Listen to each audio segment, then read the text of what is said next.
What is going on, everybody? My name is Malik Brown, here for Rolling Out, and I have the pleasure, the honor to speak today with a sister with superpowers, BrittanyRhodes. She is the founder of Black Girl Magic. Miss Brittany, how are you doing today? I am doing well today. Excited to be here. How are you today? I'm doing good. I'm glad to be in your presence right now. I'm glad that you were able to speak with us about this amazing thing that you have going on. But for the people that don't know, and I don't know either, just let the people know, what is Black Girl Magic? Well, first of all, Malik, you said it perfectly. And yes, the emphasis is on the math there for a reason. So Black Girl Magic is at its core a movement to increase math confidence, enthusiasm, awareness, and agency in children, with a focus on girls and Black children because they are disproportionately impacted by math anxiety. And the way that we're fulfilling and kind of realizing this movement right now is through our flagship product, which is the Black Girl Magic Box, which you can see behind you. And it is the first and only monthly subscription box dedicated to increasing math confidence and decreasing math anxiety in girls on the 3rd to 8th grade math level. So we ship those out every single month. We ship all over the United States, and even to 1 or 2 customers in Canada. And then we also have an online shop where we sell other items, past boxes, we have a kindergarten through 2nd grade bundle that's not a subscription. And then we also do workshops and speaking engagements with the overarching goal, of course, for our kids to know that they're math people and to be able to use that knowledge to create their ideal lives, because basic math is the foundation of so many things. And if our kids don't have that foundation, a lot of doors are not going to be open for them. Perfect. Look, I love everything that stands for just inspiring the Black girls and just helping them when it comes to education and things like that. But for you, just where did it all start for you? What inspired you to create this? That's such a great question. And I always struggle with where to start because I've loved math my whole life. So I'm like, do I start at childhood or do I start? So I'll just kind of talk about some pivotal moments along the way. But the first one is, yes, I have loved math my entire life. It's always been my favorite subject in school. And so there were a few things that happened along the way that pretty much planted the seed for Black Girl Magic. So that was the first one, just loving math. The second one was getting to Spelman College, which is where I completed my undergrad. And also we do have a coworker joining us. So somebody was eating and now they're done eating. Special guest. Say, hey guys, say, hey, Mr. Malik. This is my new baby, my 6-month-old baby girl. Oh, she's so cute. So thank you. So the first one was when I got to Spelman, I started tutoring math. And so I fell in love with tutoring. So tutoring became my side hustle even after I graduated and was out working in the world. Tutoring was my first introduction to the concept of math anxiety, which I mentioned earlier, which is defined as negative emotions around doing and solving math problems. So if you think about one of the examples I always like to use is back in the day when, they didn't have the technology to split up the bill at the restaurant, and the bill would come out and everybody's clamoring to not be the one in charge of the bill. That is an example, a real world example of math anxiety. So this was my introduction. Tutoring was my introduction to this concept that people really were afraid of math. And I got a kick out of helping them turn that around and showing them that math is really not that bad. So that was the first one. The second one was when I met who's now my husband. When we first started dating, he was getting subscription boxes sent to his house. And this was in 2014 when, we weren't, a lot of people weren't really familiar with subscription boxes. It was still kind of a new thing. Even though we've always had magazine subscriptions and things like that, but this concept of a box coming to your house every month with things you needed or wanted was still kind of new for people. And I was one of those people who didn't know. So he had HelloFresh and Blue Apron at the time. And I just really remember being amazed. I was like, so all they do is send you the food and the recipe and all you got to do is cook it? And he's like, yeah. And I'm like, okay, that's cool. So I fell in love with this model, this subscription box model. So I said, all right, but I didn't have any ideas at the time. I just thought, oh, this is really cool. Then the third thing that happened was a couple years later, as I mentioned, I've been tutoring since I was 17 years old, since I was a student at Spelman. But when I started tutoring in 2016 at a local nonprofit here in the city of Detroit called the Downtown Boxing Gym. And this was my first time tutoring a lot of kids at once. So I'm typically, before that, I was, mostly an in-home tutor, work with the student one-on-one, but now I'm in an after-school setting where I'm working with multiple kids from multiple schools on multiple, I never knew what I was going to be helping with on any particular day. Math is one of the things that math is the study of patterns. And so one of the patterns I noticed very quickly was that my students, again, they came from all over the place, different schools, different grades, but many of them did not have a solid foundation and confidence in basic math. And when I talk about basic math, I mean your order of operations, your multiplication, your fractions, your negative numbers, all the things we still use as adults, and all the things that are the foundation to other things. Many of them just were not comfortable.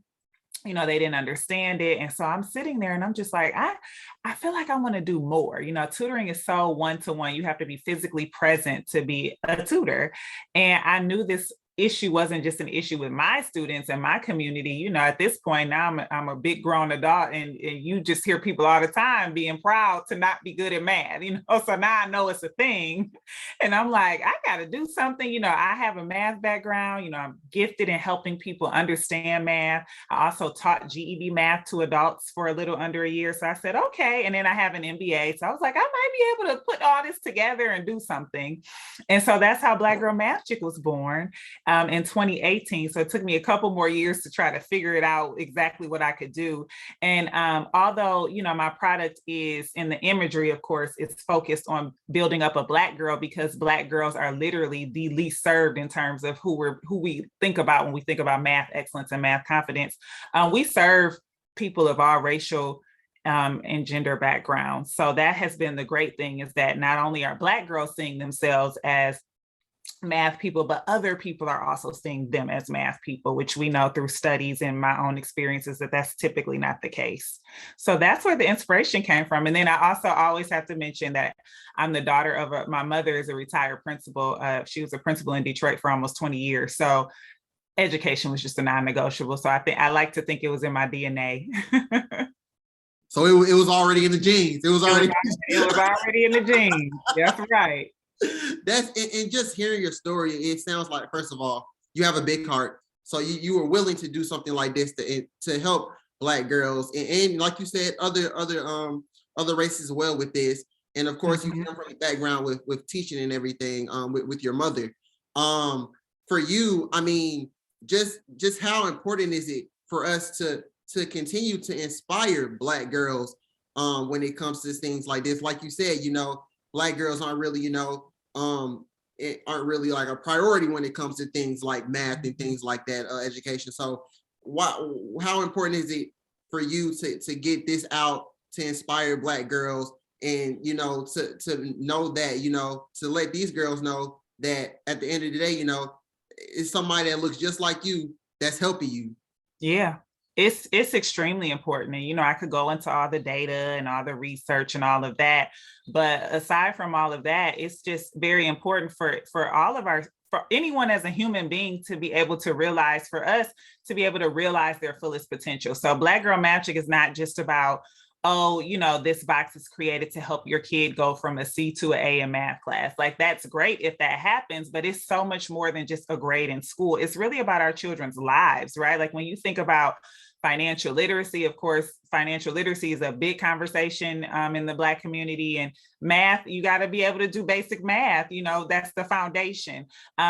Even we talk a lot about STEM, which was one of the driving forces for Black Girl Magic. It was like, okay, I'm seeing all of these STEM offerings around online camps, STEM this, STEM that, but a lot of STEM efforts largely leave math out of the conversation. But when you get to college and you decide you want to major in a STEM subject, guess what you're going to be doing a lot of? Math, no matter which major you end up in, or even beyond that. If you want to go into architecture or finance or accounting, if you want to be a culinary chef, go to culinary school and become a chef. There's a lot of math in the kitchen. And again, it's not, trig, or, well, it could be trig, but it's not like on its face, it's not like trig or calculus. It's fractions, it's decimals, it's being able to convert those things, kind of rough, being able to do a rough conversion in the moment in the kitchen, or during the conversation, being able to estimate and round to the nearest hundred. And so we have to make sure our kids have all of those tools in their tool belt so that they can do whatever it is they want to do. I can't tell you, especially pre-COVID, we used to do a lot of events. I can't tell you how many adults, especially adult women, have come up to our table at these events and said, where were you when I was 12? Where were you when I was 8? And they have these really visceral memories. They can even name the teacher. I remember this teacher told me, you know, that I could never get this, or I don't have the math gene, or I remember this one experience that told me that I'll never be a math person. And you don't hear people talking about this with like geography or social studies or, you know, ELA. It is uniquely math, and that's a problem. And it's a problem for everybody. But when you really peel back the onion, it's girls of all races, and then Black children who are getting the shortest end of the stick. And so for me as a Black person and as a Black woman, and now having, you know, my own little baby girl to raise, it's just so important. I can't really underscore how important it is. And you really hit the nail right on it. Like, because I've talked to a few people, you know, we always talk about how when I was in grade school, they weren't teaching us financial literacy and all these things. Like it was more, you know, like you said, geography, science, all this stuff. I mean, math was there, but you know, as far as aftermath, you know, nobody's teaching us about those certain things. Like, you know, like you said, we going into the store, you know, they splitting the bill and everything, like, you know, anxiety, like we get that. But for you, how do you think we get to a point where that's not a problem anymore? Because right now, like you said, you're starting with the math, which is good. But then after that, you know, it goes into, you know, financial literacy and all these things. How do we get to a point where that is, everything is just solved, where everything is good? Well, so that's one of the things that Black Girl Magic does to address. We kind of are addressing things. Yes, we are. Tell Mr. Malik, we're addressing things in a variety, like we're coming at it from a variety of angles. So every box is based on a real world theme that kids can relate to, things that they're into. Just again, for me, having worked with kids for so long, like kind of knowing what they're into. And that real world theme is based on a real world woman mathematician. So we feature a different woman mathematician in the box every single month, meaning we go out and find them, we interview them, we have them send us a picture, like we do all this stuff. And then whatever they do with their math background, or even if it's a hobby they're into, we turn that into a theme. So I'll use your, you know, what you mentioned, we were talking a little bit about financial literacy. We've done 3 really blatant financial literacy themed boxes, and we call the theme Secure the Bag. So the first Secure the Bag theme, we featured a mathematician, a woman who's a mathematician. And so when I say mathematician, every woman we feature has at least one math degree, either a bachelor's or a master's or a PhD, or sometimes all 3.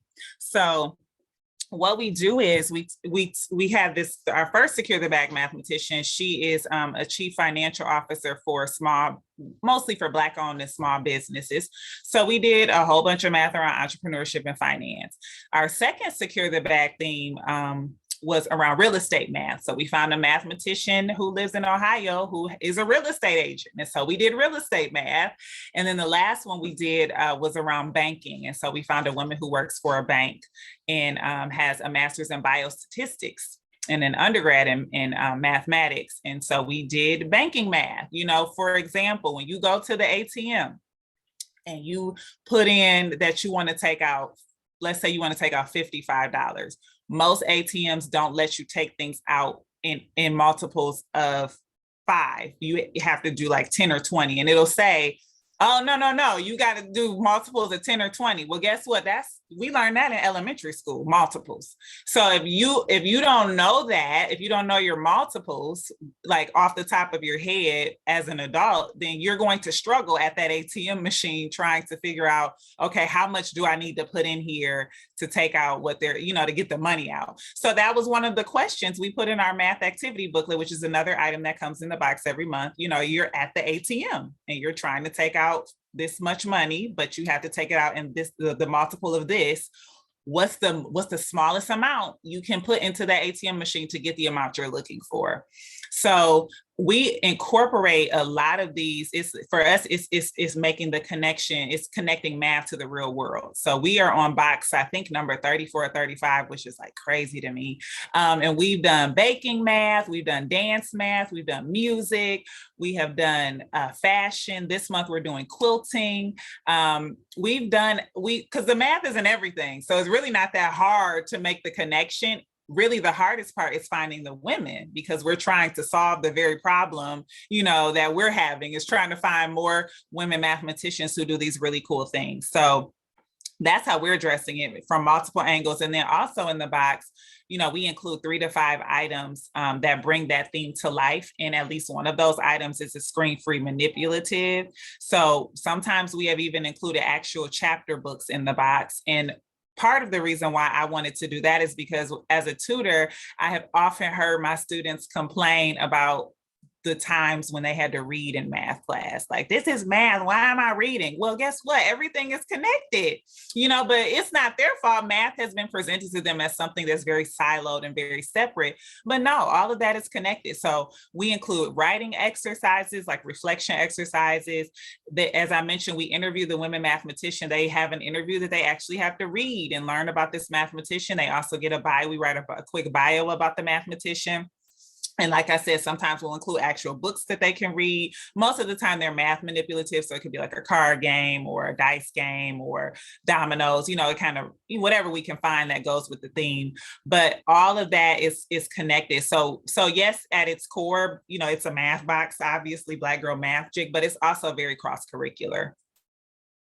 That is great. That's great. I've never heard of anything like this before, but this is amazing. Like, I love everything that it stands for. And but going into, like, as far as entrepreneur, of course you're helping girls with math anxiety and things like that, but you're also kind of helping them understand, I can create a business for of my own and bring it out into the world. Just for you as an entrepreneur, just how big is this in the process of going into all of this? Yeah, so actually 1 month. So last year, when we celebrated our 2-year anniversary, my husband actually had this idea originally, but then one of my team members brought it up. They were like, what if you were the featured mathematician for our 2-year anniversary? And then I was also pregnant at the time, and I hadn't announced it to the world yet. And they were like, you can announce your pregnancy and, you can be the featured mathematician for the 2-year anniversary. So we actually did that. And in my box, it was all about the math of running a business. A lot of my students, a lot of kids these days, not a lot, but many that I work with, they're like, I don't want to work for nobody. I want to be my own boss. I'm a boss, blah, blah, blah. We're on this I'm a boss movement. And it's like, okay, I believe in you. I believe you can do whatever you want to do. However, do you know how much math is involved in running your own business? So that's what we did in my box. Just talking about postage, the weight of the box. If the box is under this many ounces, this is my shipping cost. If the box is over that many ounces, my shipping cost goes up by this much. How can I create a box that is really exciting for a child to open, but that still doesn't break the bank when it's time to go ship and doesn't dig into the margins? What's a margin? What's a percentage? How do we calculate revenue? What happens when I'm getting ready to order an item, which this has happened to me multiple times. I think I order an item, and then I get an email from the vendor saying, actually, we don't have that in stock and we won't have it until after your ship date. Okay, what do I do then? Because I already have this mix that I've created, and now one of those items is being taken out of the mix. So what does that mean for everything else? So we talk about all of that here at Black Girl Magic. Nothing is really off limits. And then every now and then, I actually need to do better with this, but new mom, every now and then I do go live. So especially when we have a book in the box, if we can get in touch with the author of the book, we'll do like an author chat. And give folks an opportunity to come on and see both of us and talk to the author and ask the author questions. So it's a lot of, again, like just hitting it at as many different angles as we can, but always with the goal, of course, of getting kids excited about math, but also humanizing it, right? Like when they see me, like you said earlier, and they're like, okay, she looks like me and she likes math and she's good at it. And she has this thing that's going to help me feel better about it. It really goes a long way. Definitely. And when you talk about, it just adds on to the Black experience of everything that we just continue to strive for. So, and for you, I mean, when we talk about entrepreneur, we talk about, things that entrepreneurs need. And I know I've talked to a few entrepreneurs, and they talk about, lack of resources, lack of capital, things of that nature. For you, like, where do you think entrepreneurs, what do you think they need? And for you, what did you need more of when you were starting up in your business? So yeah, that's such an interesting conversation, and again, we know the math behind the access to capital for Black folks, women, other underserved or underrepresented or underestimated, whatever under you want to attach to those populations. So I think for me, when I first started, actually, one of the things that really validated this for me was winning a pitch competition before I even launched the business. I actually entered a local pitch competition through a local nonprofit called the Michigan, well, now it's called Michigan Women Forward. It used to be called the Michigan Women's Foundation. And I was able to enter this pitch competition with just an idea, which typically is not the case. Typically with pitch competitions, they want you to already have some traction, some skin in the game, that kind of thing. But this particular competition, they were like, oh no, if you have an idea, you can apply.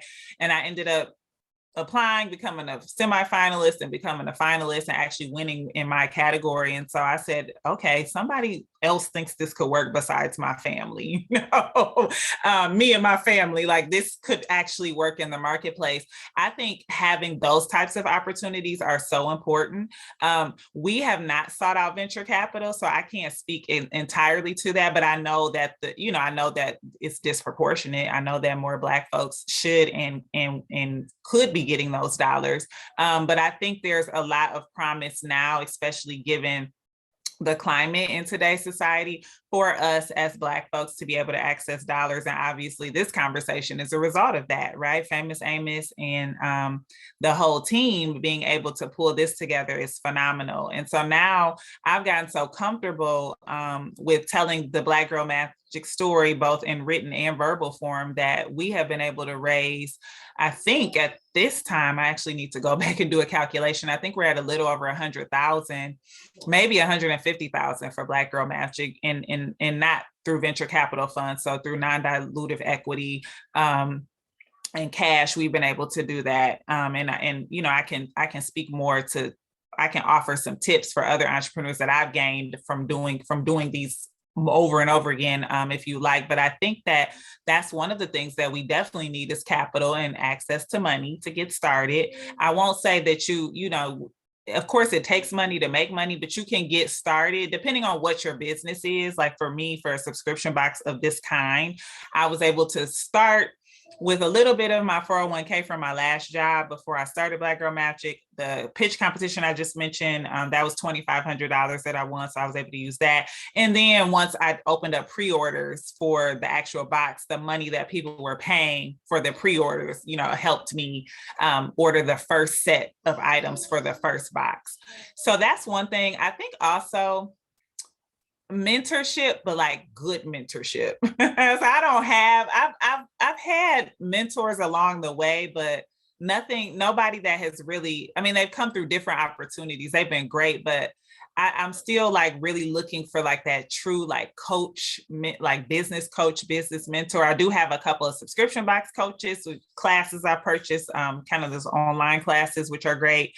But somebody who like really knows my business inside and outside and can help with some of these really big picture items, because we have way more plans than just a subscription box. The subscription box is just our foot in the door. There's so many other things we want to do.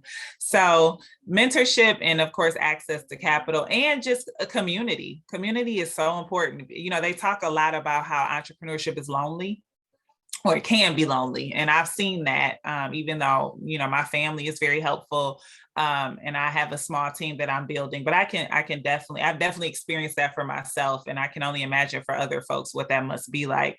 So having community is also very important. You definitely hit on the top three, definitely. Access capital, mentorship, and community, definitely. And you also, I was going to ask you about the Famous Amos partnership as well, and you hit on that as well. So those things are definitely big when it comes to starting a business and everything like that. So, and I want to go back to what you were talking about, tips. What tips would you give to these people in the Black community looking to start their own business? So the first thing, and I can't take credit for this statement, so don't quote me, as I don't know who said it though, but the first thing is that I love that when I first heard it, I said, that's so true, is don't be, let me make sure I get it right. Don't be a solution looking for a problem. That's the first thing. What I mean by that is don't get you. So sometimes we come up with these ideas, and I've had them too, and you get so excited. You come, it's 3 a.m. and you're like, oh, Eureka, I got this great idea. But is this a problem? This solution that you come up with, is this a problem that people actually have? And not only is it a problem that people actually have, but it is a problem that enough people have, that enough people are going to pay for, that would justify creating a business. So that's the first thing. So knowing exactly what problem you're solving. So the problem we're solving, and I've said it multiple times, is math anxiety. It's an issue, and we have stats and we got numbers and all of that. So being able to also have stats and numbers from reputable sources to understand the problem you're solving is a big deal. Also, to have a target market. Another thing I heard that I can't take credit for, I heard it at a Stanford conference, was, let me make sure I get this one right. If you solve for everyone, you solve for no one. So you can't come out here like this is for this population and this group and them over there too and everybody. No. You got to pick a niche, and then you got to niche down. So we started off with girls. I'm like, I know girls, in addition to not having a strong foundation in math, with the girls typically, now not all of them, but typically there was this added layer of, I'm not good at this, Miss Brittany, math, I hate math. Tears. I've had to be a therapist sometimes, although I'm not a therapist, but a math therapist, so to speak. So girls was my first audience. And then I had to niche it down some more. And I said Black girls, because there's this dual thing happening. They're girls and they're also Black children. And we know that from both of those, they're doubly marginalized when it comes to math and STEM. So you have to make sure you really carve out an audience, but that's not to say that that's the only audience you're going to serve. As I mentioned, we have white subscribers. We have adults who subscribe who don't have children. We even had somebody who identified as non-binary who subscribed for many months, who was also white. We have teachers who get the box and use it in their classroom. We also serve schools, districts, and youth serving organizations. We get purchase orders from charter school, homeschool charter co-ops, in California. So, but the thing is, you have to have an audience you're speaking to first. The other folks will come. I think the best example of that is probably when the iPod first came out. I'm sure they had they had the target audience they were seeking, but now you can find an iPod or an iPad in most people's homes, including me, and I'm team Android, but I do have an iPad. So just getting that audience really carved out and well-defined, and that's who you're going to be speaking to. You're going to know everything about them, but with a good product and or service, you're going to attract other people too. So don't worry about that.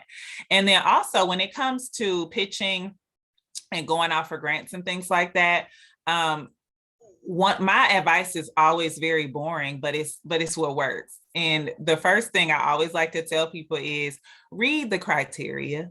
Like, go in there and find the legal, all that legal jargon that nobody wants to read. Go in there and find the criteria for how they're selecting the winners. It's usually there. And it's, how good was your story? 20 points. What are you going to do with the money? 10 points, all of that. People overlook that, but that is where the magic is. If you can hit on all those points in a very blatant and obvious way, that is going to propel you further.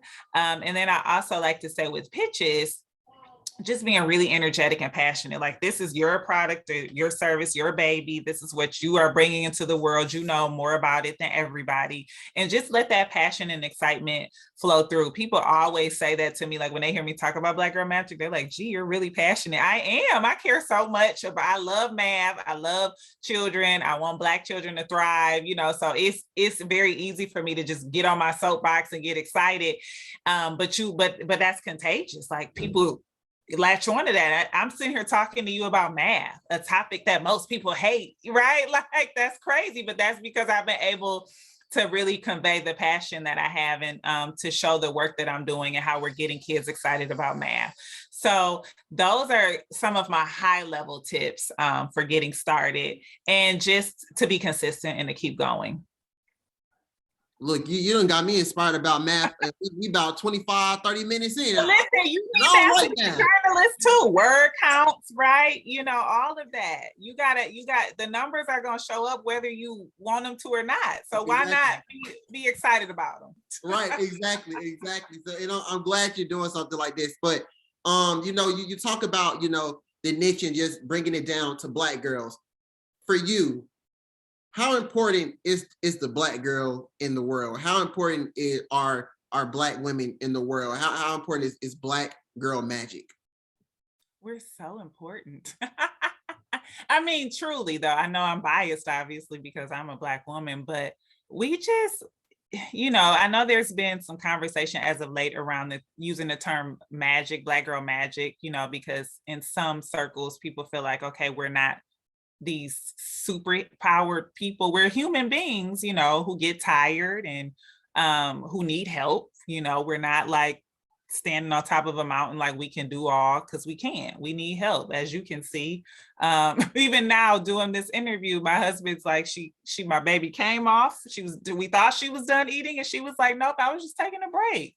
But I couldn't do that without his assistance. And even my mom comes over most days to help with the baby. And because my husband's typically at work. So we need help. We need things, but we are also just wonderful. Like we just have so many attributes and things that we bring to the table. And again, for us to thrive, in my opinion, we need to be able to turn over every stone and open every door that's available to us. And I've just seen and experienced, you know, as I mentioned earlier, talking about the experiences I've heard from other Black women, that math confidence or feeling like we're not good at math, our perceived math ability has closed the door on some opportunities. And that's not to say that, you know, these Black women who feel that way haven't turned out great, because they have. But it's like, for me, it's like, but what if? What if you had that math confidence to go after that engineering degree? What if you had that math confidence to complete that real estate course? Because again, it's a lot of math in real estate. What if you had that math confidence to finish architecture school? What would your life have been like? So that's the question that guides me when I'm doing this work, is with every box, I want a little girl to open it and be like, I can do math. Like, I can do this. I can study, I can ask questions, I can make mistakes. We are very big on normalizing mistakes because that's how you get better. I even tell my students, I'm like, I don't know who told you that you had to get the answer right in 5 seconds. I don't know where, I mean, I do know where that came from, but I'm like, they lied. Math is not about being fast. It's not about who can get the problem done the quickest. It's not about who got done with the test first. You remember we were kids and you'll see somebody walk up like 10 minutes after the teacher passed out the test and they turning it in, and you sitting there like, well, what's wrong with me? Sometimes that student who turned that test in didn't do too well on the test. They just chalked it up. Okay, so these are all the things that we talk about in the box, because we also, I forgot to mention this, we include a math affirmation postcard in every single box that we create, just to give our kids that extra push. But this is also things I talk about when I speak to youth groups, when I tutor. All of these things are so important for our kids, especially, to understand, because the world is constantly sending them messages that they're not enough, that they're not capable, that they're not able. So we just flood them with affirmation. We flood them with confidence, and we let them know that you can use math to do all kinds of cool stuff. And guess what? Because we know this is what y'all are into, you can make a lot of money doing it. So it's just extremely, again, I know I said this earlier, I just cannot understate the importance of making sure that Black women, who are the Black girls who are going to be Black women, are as realized as they can be. Definitely that, and that's big. And for you, I mean, you having a beautiful baby girl, just how does that feel to just know that you're helping her early so she doesn't have those problems that you talked about where, people come, the anxiety and things like that? How does it feel to know that you're helping her, but not maybe just not her, other baby girls, other young girls, to know that, they don't have to have these problems that we had when we were younger? Yeah, it's such a blessing. It feels so serendipitous because when we found out that we were having a girl, we were like, well, of course, like we have a business, around helping girls. Like, why wouldn't the Lord give us a baby girl? God's plan. Yep, God's plan. And it's so funny because sometimes she'll sit and look, like when she's in, this is actually her room. This was my office, but we turned it into her room. When she's in here sometimes with my mom, she'll just sit and look. And this is Maya. We named our little logo girl Maya. And so my mom's like, you looking at your sister Maya? So she already, before she even knows what she's looking at, right? She already has this image that's going to help guide her. And people joke when they found out that we were having a girl, they were like, well, we already know she's not going to, struggle with math, or she not, I'm like, that's right. She's not going to, she may struggle. I mean, I struggled, but she's not going to think that, oh, I'm not a math person, or, oh, I can't do math. She's going to know, her math capability before she even knows what math is. So and then when I look at her, it's like, it's just so important. Oh, you okay? Okay, girlfriend. Okay, let's take a moment. Daddy, I think she's done. Okay, let me hold her for a second. We actually going through teething right now, so that might be part of it too. But yeah, when I look at her and when I hold her, it's just like, it makes the work feel even more real. So before I was doing it, and my kids, I consider my students, like my babies, but this is like my actual baby, who grew inside of me. So when I look at her, I'm like, man, it feels really real now. Like, it was real before, but it's like real now. Did I answer the question? Because I got a little sidetracked. You did. You did. Okay, good. You did. Unbutton mommy's shirt. But I just want to say, this is amazing. Thank you for everything that you're doing for the community, for the world. Just wrapping it up now. Just let the people know where they can find you on social media, where they can find Black Girl Magic. Let them know what's next. What do you have planned next? Because I know early talk, you say you in the classrooms now. Teachers are buying this product. So what's next for you? Just let the people know everything and where they can find you.